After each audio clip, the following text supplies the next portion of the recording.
Amigos, buenas noches. Bienvenidos a un episodio más de Meducas. Y el día de hoy nos acompaña Luis. Él nos visita, o más bien nos acompaña desde México, y es un compañero que tiene amplia experiencia en el área prehospitalaria.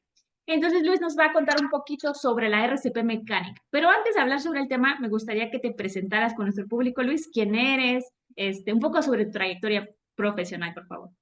Hola Amanda, pues antes que nada, muchísimas gracias por la invitación. La verdad es que estoy muy emocionado por esta oportunidad de estar en tu podcast y estar con tu respetable público.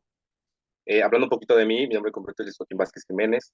Yo actualmente soy técnico de urgencias médicas a nivel avanzado. Y hablando un poco de mi proceso profesional, en el 2013 terminé la formación como paramédico básico. En el 2015 terminamos la formación como paramédico intermedio. Tuvimos la oportunidad de hacer la certificación de paramédico de vuelo en Estados Unidos en el 2017, paramédico de cuidados críticos en el 2019, 20. Además de eso, completé el técnico de urgencias médicas nivel avanzado y a raíz de eso también el tema de la universidad. Soy técnico superior universitario por el Instituto Nórdico Universitario en Guadalajara, Jalisco, y entonces prácticamente son casi unos 12 años que nos hemos dedicado muy de lleno a la parte operativa y al tema de las urgencias prehospitalarias. Y de esos 12 años, 5 lo he dedicado también a la parte de la docencia y de la enseñanza. Desde lo más sencillo como primeros auxilios a primeros respondientes, hasta ya temas de especialidad, hospital, médicos, enfermeras. Y bueno, también me considero una persona muy apasionada en el tema de la enseñanza. Y cada vez que tenemos la oportunidad de tener este tipo de espacios, pues me gusta compartir un poquito de la experiencia y que el público también vea todo lo que logramos hacer. Muchas gracias, Luis. Pues me da mucho gusto estar compartiendo este espacio contigo y me alegro mucho de tu crecimiento profesional, obviamente. Pues me gustaría que nos dijeras, no sé cuáles son los beneficios o las ventajas de la RCP mecánica versus la RCP manual. Bien, bueno, antes de eso, me gustaría como que contar una pequeña historia muy pequeña que está muy relacionada a lo que hablábamos. Hace muchos años tuvimos una situación de un accidente vehicular en un tramo federal y el hospital receptor estaba a unos 50 minutos de distancia. Llegamos con la víctima, tuvimos esta víctima al camilla del hospital, de la ambulancia, y en ese momento empezó a hacer bradicardia y en un determinado momento empezó a hacer paro cardíaco presencial. Iniciamos con el proceso de reanimación, pero había un problema muy grande. Solamente estaba mi compañero operador y estaba yo. Y entonces, manejar un paciente con esas consideraciones es muy difícil. No había ayuda adicional, los radios no funcionaban. Recuerdo que hay un amigo muy querido que es reportero que llegó a la escena junto con otro compañero en una camioneta y él me dijo, Luis, ¿quieres que me vaya contigo? Yo sé RCP. ¿Y qué fue lo que le dije? Súbete. Y entre nosotros dos iniciamos el proceso de compresiones, ventilaciones, hasta llegar al hospital. Afortunadamente este paciente tuvo retorno de la circulación espontánea después de todo este trayecto. Llegamos al hospital y hay algo que se me quedó muy grabado, que recuerdo que a este compañero reportero, como que en el hospital no lo querían ingresar porque no era personal médico. Le digo, es que él viene conmigo. Él estuvo conmigo haciendo compresiones torácicas. Y ahí me di cuenta que como que la gente o el hospital como que no entendía de qué hace un reportero dando compresiones, sin entender la magnitud de las dificultades que nosotros tenemos en prehospital en este tipo de escenarios. ¿Vale? ¿Y por qué es importante o por qué me gustaría mencionar esta historia? Porque algo que yo he descubierto durante el largo de mi formación es que muchos programas de entrenamiento, ACLS, BCLS, de cualquier institución internacional, nos habla que para poder hacer esto de manera correcta necesitamos mucho personal. Instituciones nos hablan de 5, 6, 7 personas haciendo la reanimación, sobre todo para poder alcanzar esto que se conoce como RCP de alta calidad. Sabemos que son muchas cosas que involucran compresiones, tiempo, profundidad, pero sabemos que en el escenario prehospitalario somos dos personas y si bien nos va, tenemos una tercera persona a bordo. Entonces, imaginen hacer todo este proceso de medicamentos, HCV, vía aérea, compresiones, monitor, con dos personas y una de esas va a manejar, es un escenario muy complicado. Y lo he visto por todos esos años que yo llegué a tener. Yo creo que aquí es donde podría entrar en relevancia este tema que es muy importante, que es el tema de los dispositivos mecánicos, que de una manera muy coloquial decimos que es una máquina que se le coloca al paciente para que esta máquina pueda dar las compresiones torácicas, mientras los demás miembros de la articulación se pueden enfocar en otras cosas relacionadas a la reanimación avanzada del paciente. ¿Vale? Y es algo que tenemos unos 2 años en mi centro de trabajo implementamos este tipo de dispositivos. Empezamos con los dispositivos de pistones, tanto el Lucas 2 como el Armin Life, son dos marcas que se ocupan mucho para este tipo de dispositivos y hemos encontrado grandes beneficios en nuestro trabajo día a día con este tipo de pacientes en escenarios donde la ayuda adicional no está disponible o son escenarios muy complicados.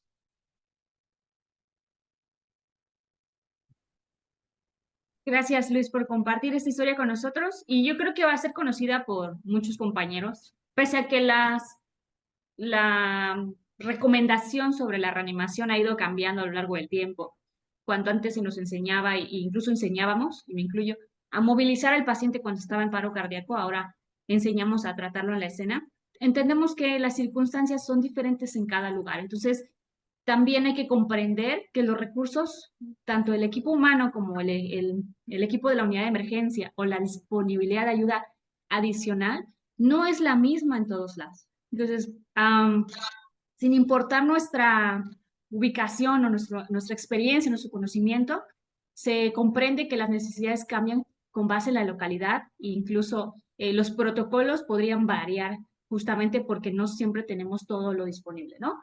Y haciendo mención justo a que también normalmente, como bien lo dices, vamos dos y si tenemos mucha suerte, va un alumno o un tercer compañero que nos apoya en este proceso, pero la gran cantidad de veces es el operador y el paramédico que va a cargo de la atención del paciente y bueno, él va atrás haciendo lo suyo, mientras que obviamente el operador conduce la unidad de emergencia.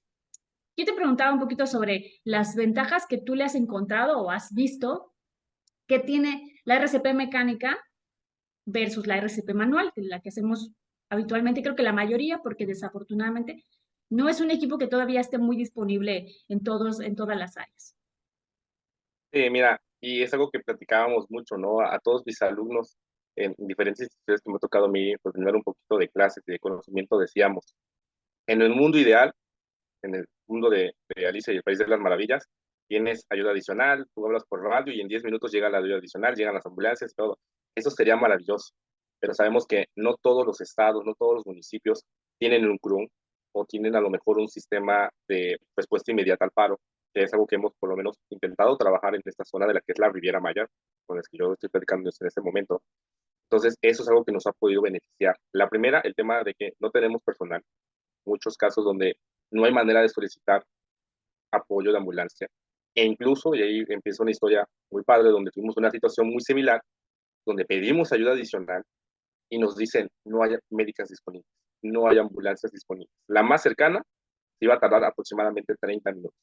Y nosotros sabemos que en ese tiempo pueden pasar un montón de cosas. Afortunadamente teníamos ya el Lucas para poder iniciar con una reanimación en escena. Y otro también muy importante es el tema de la movilidad. ¿Vale? Creo que en muchos cursos hemos hablado y hemos dicho de las compresiones, la calidad, y si no hay calidad de BCP, prácticamente no nos está sirviendo de nada. Pero nosotros tenemos escenarios muy dinámicos. Sube el paciente al carbocamilla, intenta dar compresiones en el carbocamilla, tu paciente está en la parte de atrás, tu compañero se vuelve el tope, se vuelve el alto, hay un bache, y todo eso afecta mucho el tema de la RCP de alta calidad, que sabemos que es un componente muy importante para el éxito en el retorno de la circulación espontánea de este tipo de pacientes. Y un beneficio que hemos logrado encontrar es que en escenarios muy dinámicos, por ejemplo, subir escaleras, bajar escaleras, o lugares donde es muy complicado hacer este proceso, la RCP mecánica nos ha ayudado bastante. ¿Vale? Nosotros, por ejemplo, en mi servicio hemos implementado un protocolo de acción donde cómo, en qué situaciones debemos colocar el dispositivo mecánico, cuál es la manera correcta, porque también uno pensaría que al colocar la máquina ya automáticamente el paciente ya se salvó. No, es todo un proceso. Me gusta decir que la máquina es una parte muy importante del equipo de reanimación, porque sabemos que al final tendremos que buscar las H y las T y ver cuál es la causa reversible del paro cardíaco. Y nosotros nos ha tocado ver, sobre todo en el sistema de ahogamiento, donde ya tenemos quien está dando las compresiones de manera adecuada, mientras la tripulación se está enfocando en lo que realmente podría sacar al paciente de paro. Entonces, la verdad es que es algo que nos ha gustado mucho. Hemos logrado implementar este protocolo en diferentes situaciones. Hemos logrado documentar evidencia fotográfica e incluso videos para poder mostrar en este tipo de situaciones, en este tipo de conferencias, para que la gente sepa que esta tecnología nos sirve. Yo soy muy creyente de que, digo, a lo mejor yo ahorita no tengo a lo mejor el recurso para comprar mi propio Lucas y tenerlo en el coche, pero todos de aquí, gran parte de tu audiencia, serán jefes, son líderes, son directivos, son dueños de compañía, y decir, esta inversión no solamente va a beneficiar en la parte médica a tu paciente, sino también te va a ayudar mucho a resaltar entre otras situaciones corporativas o empresa. Entonces, todo eso siempre he dicho que la tecnología en algún punto nos va a llegar a alcanzar. Me tocó la época en donde tener un tanque de oxígeno era de super lujo y ahorita es algo muy común en muchas ambulancias. Incluso el monitor cardíaco ya es algo que casi siempre sí o sí se requiere en una ambulancia, no solamente de soporte vital avanzado, sino incluso a nivel básico. Entonces yo creo que las compresiones con fluido mecánico nos va a servir de maravilla siempre y cuando tengamos la capacitación, tengamos el entrenamiento, que es algo muy importante, y sobre todo pues seguir estas directrices internacionales. Yo sé que hay todavía mucho debate en lo que te dicen que sí funciona, no funciona. Personalmente a mí me gusta mucho buscar información enfocada en prehospitalario. Hay un artículo que yo leí hace un año donde en Estados Unidos pusieron a prueba diferentes marcas de dispositivos mecánicos y los comparaban con diferentes proveedores, paramédicos de hombre, mujer, talla, peso, y los ponían en escenarios muy dinámicos, como estar de una manera fija en el piso o en el momento en que está en el carbucamilla avanzando, subiendo escaleras, bajando escaleras, incluso en la canastilla de rescate, qué intervenciones había. Entonces descubrieron ese tipo de estudios donde la RCP mecánica sí mantenía la buena profundidad de las compresiones y también el tema de las compresiones por minuto para que vieran que estos beneficios, repito, son escenarios muy dinámicos. Creo que en un hospital va a ser muy difícil que el paciente en paro te lo lleves por las escaleras, pero en mi zona, que donde hay muchos hoteles resort que son extremadamente grandes, hemos tenido el problema donde el elevador no cabe un camilla. Las escaleras son muy estrechas. Entonces, todo esto junto con un buen protocolo puede beneficiar mucho al paciente. Y aparte, pues siempre he dicho que en algún momento la tecnología nos va a alcanzar. Ya hemos visto que ya hay laringoscopios, ya hay ultrasonidos, ya hay bombas de fusión, ya hay incluso ventiladores. Y yo creo que hace 10 años, que cuando yo empecé en esto, pues eso era imaginable. Nosotros pensábamos de que eso era de películas, eso era de series en Estados Unidos, y ya lo vemos aquí en México. Pues yo creo que eventualmente todo esto va a seguir alcanzándonos y yo considero que nosotros o la población general que le gusta el hospital, que se quiere dedicar al hospital, tiene que conocer estas tecnologías, ¿vale? Haciendo un pequeño paréntesis en esto, hicimos, por ejemplo, un protocolo nosotros con los guardavidas de diferentes instituciones como Protección Civil y les enseñábamos qué es un equipo de respuesta inmediata al paro cardíaco, donde hablábamos de que ellos también son un punto muy importante para la atención de un paciente para cardíaco. Y si bien no como tal les enseñábamos a colocar un dispositivo mecánico, se les enseñaba cómo trabajar cuando un equipo mecánico llegaba al escena. Porque también se tenía esa costumbre de que, llegó el paramédico, guardavidas, policía, hagan su lado, nosotros trabajamos. No, es un trabajo que hacemos en conjunto. Entonces yo creo que eso es bien importante. He llegado a lugares donde sacamos el Lucas, sacamos el Army, y la gente así como, ¿qué es eso? ¿Y cómo se llama? ¿No? Incluso a nivel hospitalario hemos tenido pues esta situación y la verdad es que historias tenemos varias, que la verdad es que vale mucho la pena pues, platicar respecto a estos beneficios que podemos encontrar en diferentes escenarios difíciles enfocados a nivel hospitalario.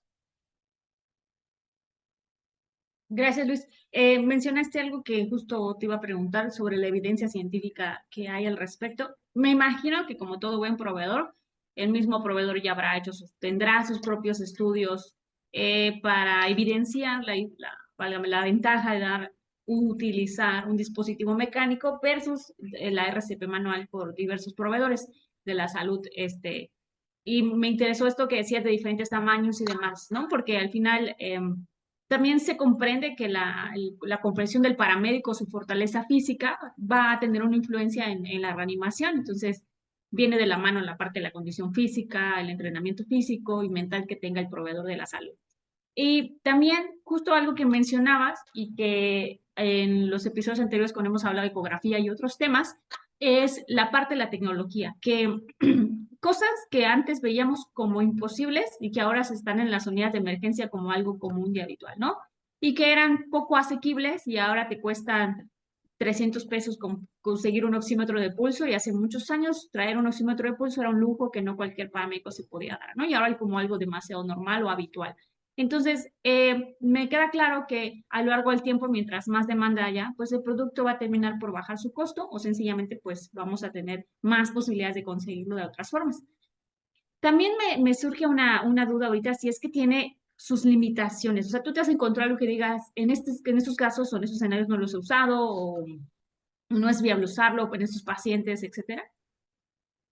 Ya, bien, luego expectativas hablabas de la evidencia científica y yo que en algunas presentas lo llegamos a ver, ¿no? Había uno que también me gustó mucho, que hablaba de que la capnografía, que si bien sabemos que es algo que nos habla de que las compresiones se están haciendo de manera correcta, pues hacían la misma comparativa entre humano, máquina, respecto a medirlo con capnografía. Y también en este estudio hablaba de que esto efectivamente mantenía niveles adecuados que con un ser humano, ¿vale?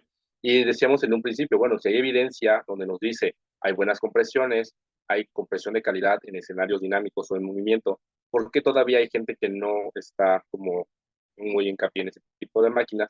Porque en la misma situación nos habla de que generalmente no es un problema del equipo, sino es una situación de mal entrenamiento. Algo que hablábamos nosotros es que si es un equipo que yo no conozco, no tengo idea de cómo colocar un equipo mecánico o no he tenido la parte de la práctica, pues en un escenario va a ser muy complicado. El protocolo que nosotros tenemos es de que si nosotros decidimos colocar el equipo mecánico, hay dos cosas que tenemos que cuidar mucho. La primera es no descuidar las compresiones torácicas de manera manual y la segunda es no tardar más de 10 segundos. Esto con base a estas guías internacionales para que podamos hacer esto de manera correcta. ¿Cuál es la manera óptima de hacer esto? Con mucho entrenamiento y simulación, para que el proveedor pueda hacer el movimiento lo más rápido posible, para que evitemos este tipo de complicaciones. Porque al final, como ya lo dijimos, son máquinas. Una máquina puede llegar a fallar. Pero si tú tienes un buen juicio clínico y detectas que algo no está saliendo bien, retiras la máquina y tú sigues con tus compresiones torácicas. Yo creo que eso sería algo pues muy importante que mencionar, ¿sale? Y respecto a lo que mencionabas de situaciones complicadas, hay dos que te marcan mucho, sobre todo en el manual de operaciones, tanto del Army como el Lucas, que los dos son equipos de pistón, es el tema de el peso y el tamaño. Los equipos no están recomendados en pacientes pediátricos, esto porque una vez que tú intentas bajar el pistón, simplemente el tórax les queda muy pequeño y no hay manera de poder colocarlos. Que sin embargo, hubo un estudio muy padre que se hizo en Inglaterra sobre un caso clínico donde se utilizó un Lucas para un paciente de 4 años que cayó en paro cardíaco por asma. Entonces, ellos al momento de detectar que el pistón no les llegó a bajar porque era un traslado muy prolongado, un traslado más de 1 hora de un condado a otro condado, ellos decidieron poner sábanas y almohadas arriba, abajo del torso del paciente para que el pistón lograra llegar. Afortunadamente funcionó, hubo retorno de la circulación espontánea e incluso no hubo daño neurológico. Eso está muy bien documentado y si bien todavía no podemos dar un dictamen final, yo considero que en algún futuro los equipos que van a ir evolucionando va a tener una opción un poquito mejor en pacientes pediátricos. Y donde sí de plano ha sido un poco complicado son con los pacientes muy obesos. ¿Vale? Esos pacientes que pesan más de 150 kilos, sabemos que lo que es el diámetro del abdomen hasta cierto punto, pues no va a dejar que el pistón logre colocarse. Entonces, eso ha sido una situación, ¿vale? El manual te maneja que el peso máximo debe ser de 170 kilos, ¿vale? Pero en el último paciente, que llegó a pesar mucho, era el paciente americano, que pesaba como 120, se logró colocar sin ningún tipo de problema. Entonces yo creo que ahí se tendría mucho que ver el tipo de equipo que tengas y sobre todo el paciente. ¿No? Si el paciente cumple las características o ves que aquí va a estar muy difícil, sí sería como que optar por otro tipo de situación. Creo que como todo es muy dinámico. Por lo menos aquí en la Riviera Maya pues tenemos de todo. Desde pacientes muy pequeños, que son de la zona, hasta población americana o extranjera, que son extremadamente grandes y obviamente eso implica otro tipo de retos directamente para nosotros.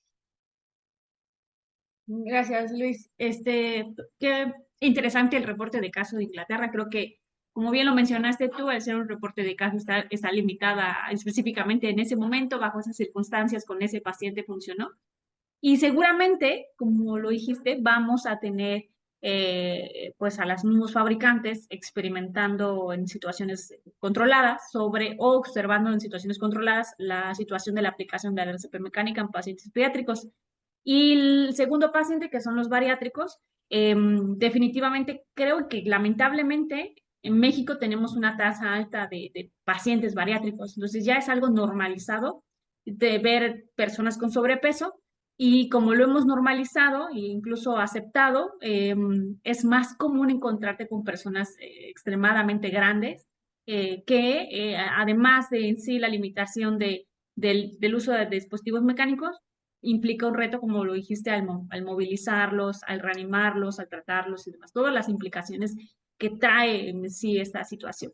Y ahora me surge una pregunta y es que seguramente has tenido la oportunidad de complementarlo con otros equipos médicos. No sé si has tenido la oportunidad de usar, no sé, un ventilador mecánico junto con la RCP mecánica. ¿Cómo ha funcionado en esos casos? ¿Cómo les ha ido en ese uso de diferentes elementos, ¿no? en El esa índole, monitor y ¿no? demás.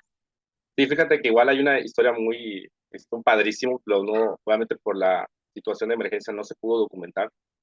Fue lo siguiente, tuvimos un traslado interhospitalario de un paciente con bloqueo de rama derecha, ese paciente iba para la ciudad de Mérida, para los que no nos conocen en el lugar, Cancún, Mérida es aproximadamente unas 3, 4 horas.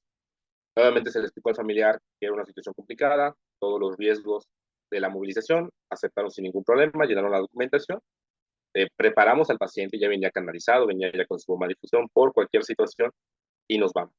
Resulta que como a una hora más o menos, hora y media del traslado, el paciente empieza con fibrilación ventricular, empieza a perder el pulso. ¿Sale? Yo recuerdo que en ese momento le hablo a mi compañero, decirle, ¿sabes qué? El paciente cayó en paro cardíaco. Él se detiene en medio de la carretera, da la vuelta en la ambulancia y me ve haciendo compresiones. Obviamente, pues empezamos a preparar todo el equipo, ¿no? El paciente ya venía con el monitor. Y entonces ahí salió la pregunta, le dije, ¿qué te queda más cerca? ¿Valladolid, que era el siguiente poblado, o Cancún? Y me dice, no, me queda más cerca Valladolid. ¿Cuánto tiempo te haces? Pues si me apuro, me hago una hora. Entonces, para el público que diga una hora haciendo compresiones en una situación de paro cardíaco suena muy catastrófico, suena incluso de terror, ¿no? Entonces, recuerdo que le dije, vamos a una cosa, vamos a colocar el dispositivo mecánico, que en este caso el Alarmy, colocamos los electrodos para el monitor. Tenemos un monitor con lo de Philips MR, que es una chulada de equipo. Y empezamos a hacer la animación. Y este equipo en particular tiene la funcionalidad de DAI. O sea, podía funcionar como un tercero en tripulación. E hicimos la combinación de el paciente, el Lucas que hacía las compresiones y el monitor. Le pusimos una mascarilla laringea, colocamos nuestro ventilador, nosotros tenemos el Newsport HT70, que es el ventilador de transporte que nosotros tenemos, y fue toda una secuencia. Entonces, al final, se le colocó el monitor, se le hizo 2 descargas a ese paciente, más el trabajo del compresor mecánico, y era nada más como estar ventilando, estar subiendo los pies para que no te dieras un chacharrazo ahí al momento de que hicieras descarga, los medicamentos. Y después de un cierto tiempo, efectivamente, regresó el paciente con retorno de circulación espontánea. Le aviso a mi compañero, aviso a central de que ya tuvimos retorno de circulación espontánea y seguimos monitorizando al paciente. Logramos llegar al Hospital General de Valladolid, y hasta la misma pregunta de, ¿y ustedes quiénes son? ¿Y qué trae puesto? ¿Y por qué esto? ¿Y por qué lo otro? O sea, porque son gente que, aunque son a nivel hospitalario, no conocen estas tecnologías. Entonces, yo creo que esto es una experiencia que a mí me sirvió muchísimo, ¿vale? Pero sí debes tener un nivel de entrenamiento muy completo, porque al final es, y yo lo digo, yo siempre he dicho que los paramédicos somos como pulpos. ¿Por qué? Porque con una mano haces esto, con otra mano haces lo otro, y así sucesivamente hasta poder resolver las cosas, ¿vale?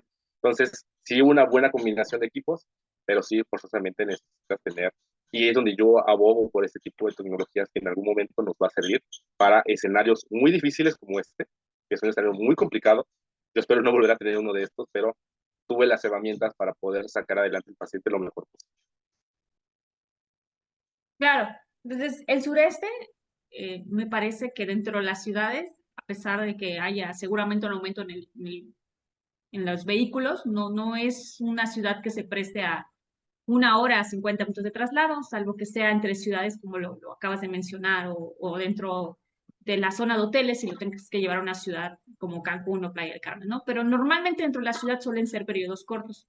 Entonces, nuestros amigos del centro del país o de otras partes del mundo, probablemente su situación sea que dentro de la misma ciudad se hagan 2, 1 hora y media, para poder llegar al hospital receptor adecuado para que le puedan pues seguir brindando la atención al paciente. Así que el uso de la tecnología, aunque nunca está, no significa que no pueda fallar, es un buen recurso para prestar la atención al paciente y algo que has estado enfatizando y creo que comparto la opinión contigo es el entrenamiento del personal. Creo que el entrenamiento del personal nos da la seguridad de hacer alguna intervención. Entonces, si tú tienes un equipo, pero no es como algo tan simple, tan tonto, absurdo como el colchón de vacío.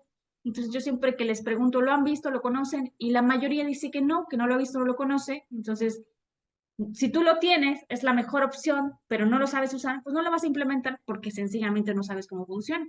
Y algo tan simple como eso, ahora un dispositivo como puede ser igual de simple, solo que como no lo has visto, no lo manejas, no lo has usado, se te va a complicar. Entonces, al final del día, el entrenamiento es importante para, en cualquier aspecto, de introducir un elemento nuevo a tus proveedores o a tus paramédicos, etcétera, para que se familiaricen. Y pasa por lo que me dijiste hace un momento, lo que siempre pasa en todos los hospitales. Al inicio siempre va a generar incertidumbre en el personal hospitalario.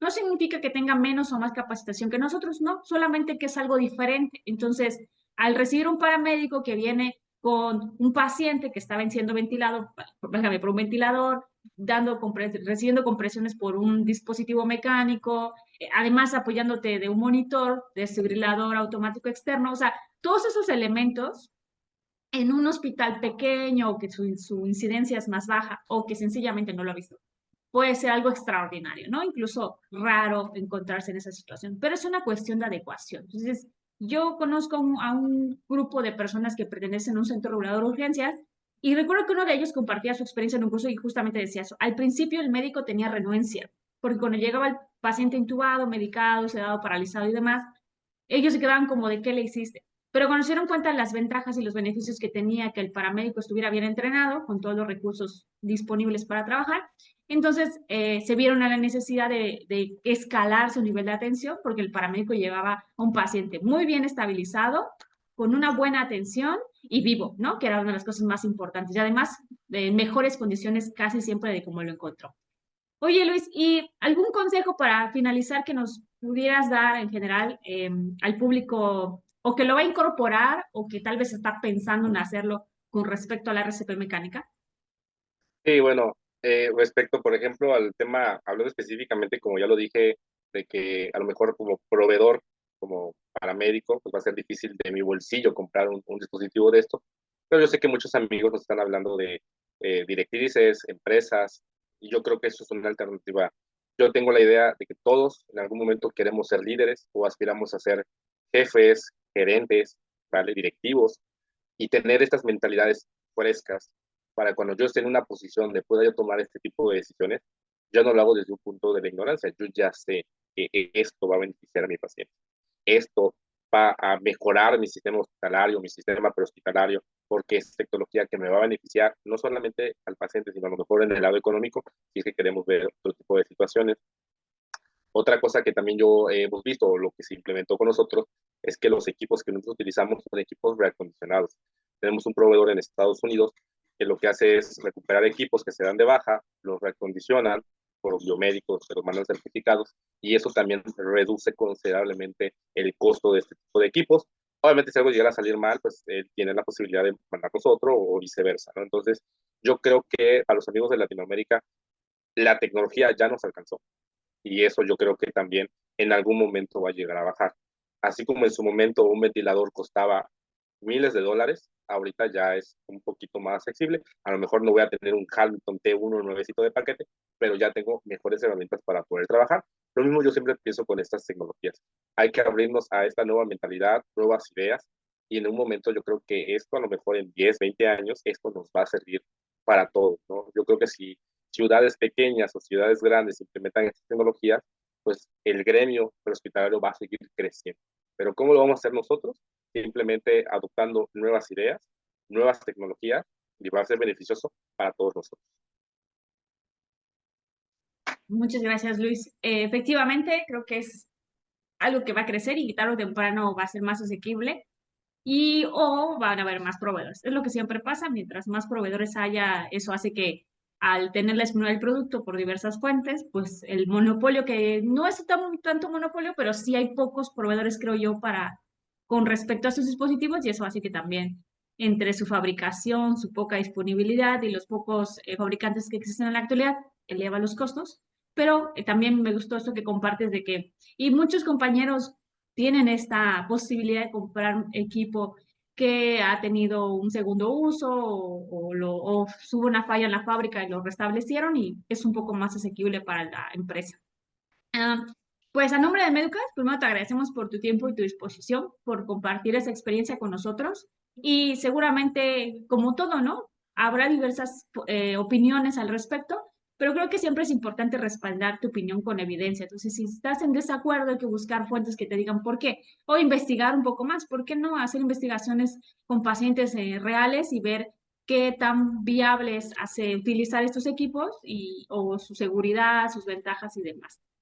Muchísimas gracias, Luz, que tengas una excelente noche y de verdad muchas gracias por compartir tus conocimientos con nosotros. No, a ti, Manda, pues muchísimas gracias por esta invitación y pues muchísimas gracias al público por darse el tiempo de escuchar este tipo de pláticas.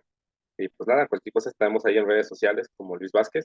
Ahí normalmente comparto cosas más a la profesión, ¿no? Casos clínicos, pacientes, de toda índole, no solamente RCP, sino todo lo que tenga que ver con hospitalario. Me gusta mucho compartir desde el conocimiento y la experiencia, que también creo que es algo que siempre tiene que ir de la mano. Conocimiento y experiencia para que la gente vea que lo que platicamos en este tipo de situaciones, congresos, conferencias, podcast, pues veamos de que de la mano el que te lo está diciendo es porque lo hace.